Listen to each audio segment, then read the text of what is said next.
آ رہا ہے ام المومنین ہم مسلمانوں کی ماں کہتی ہے فرشتہ آیا ایک آنے والا، سلام عرض کیا یا رسول اللہ میں بادلوں پر مقرر ہوں، میں جو فرشتہ ہوں اس سے پہلے کبھی زمین پر نہیں آیا، آج پہلی مرتبہ زمین پر اترا ہوں۔ اللہ کے نبی میں حسین کا دیدار کرنے بھی آیا ہوں۔ نبی پاک نے فرمایا حسین کو لایا جائے۔ فرشتے نے امام حسین کی زیارت کی، دیدار کیا، اور اس کے بعد ایک شیشی نکالتا ہے، اس میں کچھ مٹی ہے، کہا یا رسول اللہ آپ کی امت حسین کو شہید کر دیں گی، آپ ہی کی امت اس کا گلا کاٹیں گی، اور جس زمین پر شہادت واقع ہوں گی اس زمین کی مٹی میں لایا ہوں۔ اللہ کے رسول نے اس شیشی کو لے لیا، اپنی زوجہ حضرت ام سلمہ کو دیا، کہا ام سلمہ اسے رکھو، اپنے پاس حفاظت سے رکھو، جس وقت یہ خون بن جائے، جس وقت یہ مٹی خون میں تبدیل ہو جائے، سمجھ لینا میرا حسین شہید ہو گیا ہے۔ ابھی حسین موجود ہے مگر نبی اور فرشتہ ذکر حسین کی شہادت کا کر رہے ہیں، شہادت حسین کا ذکر ہو رہا ہے۔ اور یہاں ایک اور نقطہ ہے، حضرت ام سلمہ کو ہی کیوں دیا نبی نے؟ میں نہیں سمجھ پاتا کہ نبی کے علم غیب سے انکار کر کے ان کو ملتا کیا ہے۔ حالانکہ حال یہ ہے کہ ان کے مولانا کو اگر کوئی جاہل بول دے تو یہ جھگڑا لڑنے پہ آمادہ ہو جائے۔ میں اکثر اگر اپنی تقریر میں کبھی سخت جملے میں کہہ دوں کہ فلاں مولانا دیوبند کے جاہل تھے تو پوری جماعت وہ گالی گلوچ کرنے آیا تھا مولوی، بھائی دیوبند کے مولوی فلاں بیوقوف تھے، ناراض ہو جائیں گے، بھائی غیر مقلدین کے فلاں مولوی صاحب جاہل تھے، کچھ نہیں آتا تھا، پوری جماعت ناراض ہو جائیں گے، کہیں گے بریلوی لوگ بڑے سخت کلام ہوتے ہیں۔ تعجب ہے یار، آپ اپنے مولویوں کو جاہل نہیں سمجھتے مگر نبی کو جاہل ثابت کرنے کے لیے ایڑی چوٹی کا زور لگاتے ہو۔ کیا عقیدہ ہے؟ کہاں جا رہے ہو تم؟ کدھر لے جا رہے ہو قوم کو؟ کتنے آسانی سے کہہ رہے ہوتے ہو نبی کو غیب نہیں تھا۔ ہم کب کہتے ہیں کہ نبی کو غیب تھا؟ جملہ سنے، میں نے کہا ہم کب کہتے کہ نبی کو غیب تھا نبی کو غیب تھا۔ اگر ہم یہ کہتے تو ہم پر حکم کفر لگنا چاہیے تھا۔ ہمارا امام تو واضح طور پر کہہ چکا دولت المکیہ میں کہ نبی کو ذرہ برابر بھی بے عطا الہی علم غیب ماننا کفر ہے۔ ہم کہتے نبی کو تھا نہیں، اللہ نے دیا تھا، نبی کو خود نہیں تھا۔ نبی کو تھا تب صحیح ہوتا کہ ہم یہ اعتقاد رکھتے کہ نبی خود جانتے تھے۔ ہم نے کہا ذرہ برابر بھی اللہ کے بتائے بغیر نبی نہیں جان سکتے، ذرہ برابر۔ اعلیٰ حضرت نے فرمایا اگر کوئی اعتقاد کرے کہ نبی کو ذرہ برابر بھی علم بغیر خدا کے بتائے ہوئے ہے وہ کافر ہے، اور ایسا کافر جو اس کے کفر میں شک کرے وہ بھی کافر۔ تو ہم یہ نہیں کہتے، ہم کہتے اللہ نے دیا، اللہ نے دیا تو بتائے جتنا دیا اتنا تھا، تو کتنا تھا اللہ نے دیا کتنا؟ تو علماء نے اس پر اجماع فرمایا ما کان وما یکون، جو کچھ ہو چکا اور جو کچھ ہونے والا ہے سب کا علم دے دیا، کیونکہ جو کچھ ہونے والا ہے وہ بھی حادث، جو کچھ ہوگا وہ بھی حادث، اور اللہ کی ذات غیر حادث، اللہ کا علم بھی حادث نہیں ہے، رسول اللہ بھی حادث۔ تو اللہ نے اپنے نبی کو جو علم دیا وہ حادث تھا، تو ہم نے حادث علم کا احاطہ کیا کہ جو کچھ ہو چکا، جو کچھ ہونے والا ہے، اور رب کائنات جب کچھ نہ ہوا تھا تب بھی جانتا تھا۔ بات سمجھ میں آ رہی ہے؟ ہم کہتے جو کچھ ہو چکا ہے وہ بتایا، جو کچھ ہونے والا ہے وہ بتایا، اور اللہ جو کچھ ہونے والا ہے اس کے بعد بھی جو ہے اللہ جانتا ہے، اب جب کچھ نہ ہوا تھا وہ بھی اللہ جانتا ہے۔ تو اللہ کا علم محدود نہیں ہے۔ ما کانا وما یکون کہہ کے تو ہم نے نبی کے علم کو محدود کیا اللہ کے مقابلے میں، اور عجیب بات ہے کہ تم اسی کو شرک کہتے ہو۔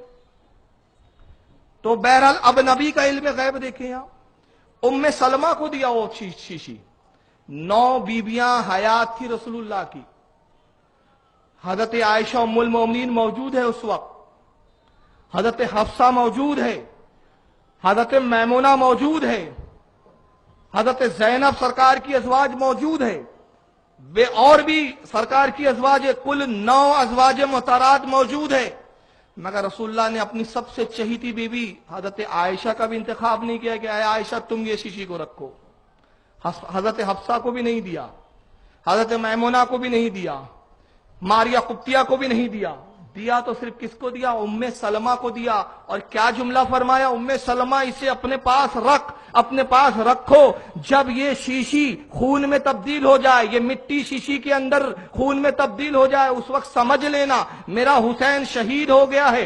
گویا نبی جانتے تھے کہ میری تمام ازواج محترات میں صرف ام سلمہ حیات رہنے والی ہے، کوئی بھی موجود نہ رہیں گی. تو نبی یہ بھی جانتے ہیں کب کون مرے گا، کہاں مرے گا اور کب مرے گا.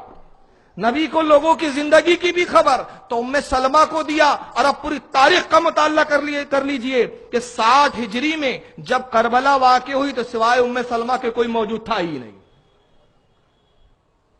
اور دوسرے لفظوں میں عشق کی بات کہہ دوں، ام سلمہ کو کیا کہا؟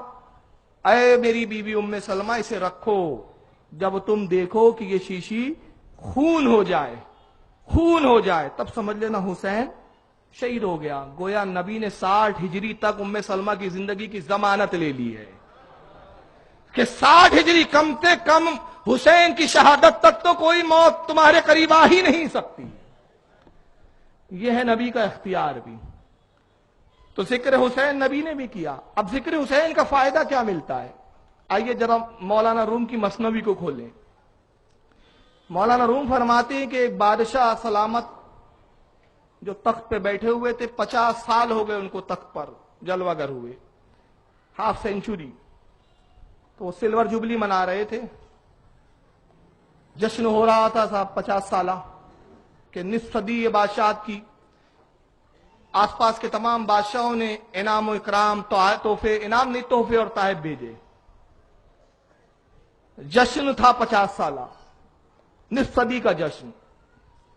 بڑے بڑے بادشاہ جو اعتراف کے ملک تھے سب نے بھیجا، ہیرے جواہرات، قیمتی اسباب، قیمتی سامان، قیمتی کپڑے. اسی بستی کا کسان بھی نکلتا ہے، دربار میں پہنچتا ہے، تحفے میں بادشاہ کے کیا لایا ہے؟ کدو، کھانے کا کدو. بیچارہ کسان تھا، کدو لے آیا. جب اہل دربار نے دیکھا تو کہکہے لگانے لگے، ہنسنے لگے.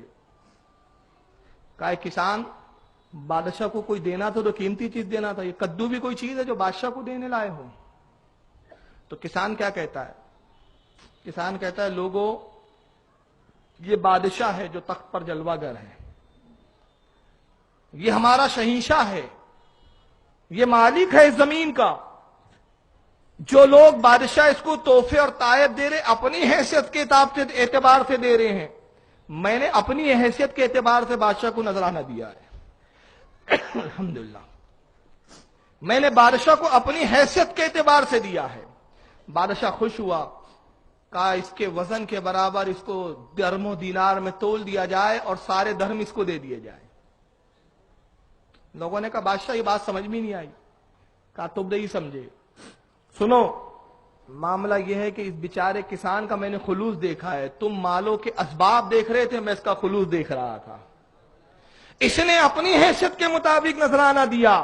اب جب اپنی حیثیت کے مطابق دیا تو کس لیے دیا؟ کہ میں تاکہ خوش ہو جاؤں. اب جب میں خوش ہوا تو اب جو کچھ میں دے رہا ہوں اپنی حیثیت کے مطابق دے رہا ہوں. یہ اس کی حیثیت تھی اور جو بدلہ دیا جا رہا ہے یہ میری حیثیت تھی. بس ہماری بھی نیت یہ ہے کہ اے امام علی مقام، ہم اپنی حیثیت کے اعتبار سے، اپنی اوقات کے اعتبار سے آپ کا ذکر کر رہے ہیں، مگر جب آپ اس کا بدلہ دیں گے ذکر کا تو اپنی حیثیت کے اعتبار سے دیں گے. تو وہ حیثیت کیا ہے آپ کی؟ آپ جنتیوں کے سردار ہے.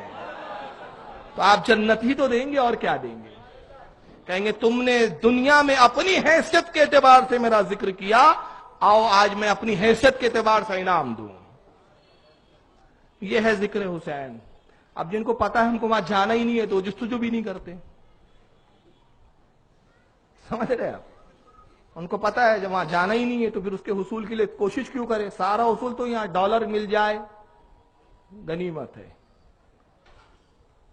اس کی خوشنودی مل جائے بادشاہ کی غنیمت ہے. یہ بادشاہوں کی خوشنودی دیکھتے ہیں، ہم جنت کے سردار کی خوشنودی دیکھتے ہیں. اپنی اپنی قسمت ہے. تو ذکر حسین تو رسول نے بھی کیا، مولا کائنات نے بھی کیا. اب یہ آگے آئیں گی بات. اور قرآن نے بھی کیا. آپ کہیں گے قرآن نے کہاں کیا؟ آئیے میں بتاؤں تھوڑی سی تمہید. قرآن نے کہاں کیا؟ امام جلال الدین سیوطی رحمۃ اللہ تعالی علیہ تفسیر در منصور میں فرماتے ہیں کہ قرآن میں جہاں جہاں یا ایھا الذین آمنو آیا ہے، کئی جگہ آیا ہے یا ایھا الذین آمنو، یا ایھا الذین آمنو، اب ایک خطاب ہوا ہے، تو امام جلال الدین سیوطی کہتے ہیں کہ جہاں جہاں قرآن میں یا ایھا الذین آمنو آیا ہے، جیسے ہی تم اس آیت کو پڑھو یا ایھا الذین آمنو، تو سمجھ لو اس میں خطاب تمام مومنوں کے مولا اور آقا علی سے مراد ہے۔ جہاں جہاں یا ایھا الذین آمنو ہے وہاں مراد علی ہے، اور صوفیہ کہتے ہیں جہاں جہاں صبر کی تلقین ہے ان صابرین کے سردار امام حسین ہے۔ جہاں صابرین کی، قرآن کہتا ہے وَبَشِّرِ الَّذِينَ وَبَشِّرِ الصَّابِرِينَ، جو صبر کرنے والے ہیں ان کو خوشخبری سناؤ، کیونکہ صبر بڑا مشکل مرحلہ ہے۔ شکر تو سب کر لیتے ہیں۔ حضرت بابا فرید گنج شکر کی ایک محفل سجی ہوئی ہے، صوفیہ کرام بیٹھے ہوئے ہیں۔ بابا فرید نے خود اسرار الاولیاء جو ملفوظات ہے اس میں یہ بیان کیا ہے۔ بحث چل رہی تھی کہ صبر افضل ہے کہ شکر افضل ہے۔ صوفیہ اکرام بزرگوں میں بحث چل رہی ہے، اولیاء کی جماعت بیٹھی ہوئی ہے، کسی نے کہا کہ شکر افضل ہے، اور کثیر تعداد کہہ رہی تھی شکر افضل ہے۔ کہا دلیل کیا ہے کہ شکر افضل ہے؟ کہا انسان کے پاس جب مال و اسباب آتے ہیں تو وہ ناشکری کرتا ہے، گھمنڈی ہو جاتا ہے اور اللہ کو فراموش کر دیتا ہے۔ اس کی سب سے بڑی مثال نمرود اور فرعون ہے کہ جب اللہ نے دولت دی، مال دیا، شکر نہیں کیا، گھمنڈ کیا، خود ہی خدائی کے دعوے کر بیٹھے۔ اور جب آدمی پریشان ہوتا ہے تو لا محالہ اللہ کو یاد کرتا ہے۔ صبر نہ بھی ہو تو کرنا پڑتا ہے، موت ہو جائے صبر ہو ہی جاتا ہے، مگر شکر کرنا بڑا مشکل ہے۔ بابا فرید خاموش بیٹھے ہوئے ہیں۔ اب دیکھیں بظاہر یہ دلیل تو صحیح بھی لگ رہی ہے نا کہ شکر مشکل ہے۔ بھائی کسی کو کھانا نہیں ملے تو کیا کریں گا؟ مجبور ہو کے چپ ہی بیٹھا رہیں گا، انتظار کریں گا۔ ایکسیڈنٹ ہو گیا، ہاتھ پیر ٹوٹ گئے، گھر پہ پلنگ پہ بیٹھا ہوا ہے، صبر ہی کریں گا۔ مگر جیسی پیسے آئے تو بدماشی سوچتی ہے، یہ کر ڈالوں، وہ کر ڈالوں، یہ لا لوں، وہ لا لوں، چھوٹا ٹی وی ہے تو بڑا ٹی وی لا لوں، پیسہ پھر پھینکنا شروع کرتا ہے۔ شکر نہیں کرتا، مال کا صحیح استعمال نہیں کرتا، مال کا بیجا استعمال کرتا ہے، تو شکر مشکل ہے۔ بابا فرید خاموش تھے۔ صوفیہ نے کہا کہ فرید گنج شکر آپ بھی تو کچھ کہیے۔ کہا میری رائے تم سے مخالف ہے۔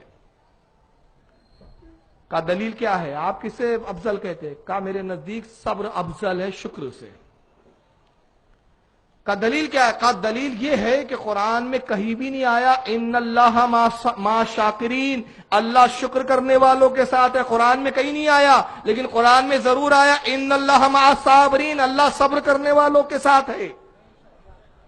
تو جس کے ساتھ اللہ ہے وہ درجے میں بلند ہے، وہ افضل ہے۔ مگر امام علی مقام کو دیکھیں کہ امام علی مقام کربلا میں صبر کی بھی منزل پر ہے اور شکر کی بھی منزل پر ہے۔ جب کوئی شہید ہوتا ہے تو صبر بھی فرما رہے ہیں، اور اس کے بعد صبر ہی نہیں کرتے بلکہ کہتے فزت برب الکعبہ، قسم رب کعبہ کی میں کامیاب ہو گیا، شکر بھی کرتے ہیں۔ دونوں منزل پر بے وقت قائم ہے امام علی مقام کی ذات۔ اور جس نے صبر کر لیا نا، صبر مصیبتوں پہ ہی کیا جاتا ہے، اور مصیبت کس کو آتی ہے؟ ایک حدیث، پھر اس کے بعد میں اصل موضوع پہ آ جاؤں گا، تمہید کو اب زیادہ لمبا نہیں کرنا چاہتا کیونکہ واقعات کربلا بہت تفصیل سے سنانے کا ارادہ ہے۔ بس ایک آخری بات، مصیبت آتی کس پہ ہے؟ صابرین کا امتحان لیا جاتا ہے، صبر کرتے ہو کیا بے صبری کرتے ہو؟ بے صبری کیا اللہ کی ناراضگی، صبر کیا اللہ کہتا ہے ان اللہ مع صابرین، میں صبر کرنے والوں کے ساتھ ہوں۔